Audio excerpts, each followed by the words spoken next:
صدا و سیمای ما گاهی میخواد خلاصه بکنه، زیادی خلاصه میکنه و من ناقص در میاد جمله.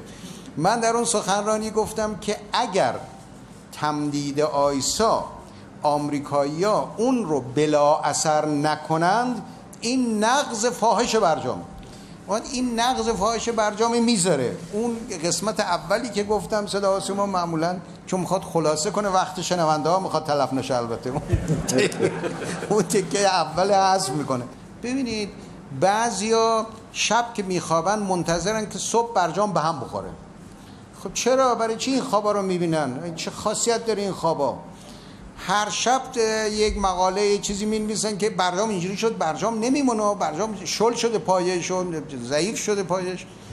بابا یه عده‌ای بودن در طول این 20 سال اخیر، حالا قبلش هم من اینا رو میشناسم البته، هر چه پیش بینی کردن به عکس در آمده. بازم پیشگویی میکنم. من نمیدونم چه خاصیتی داره دو مرتبه پیشگویی میکنن.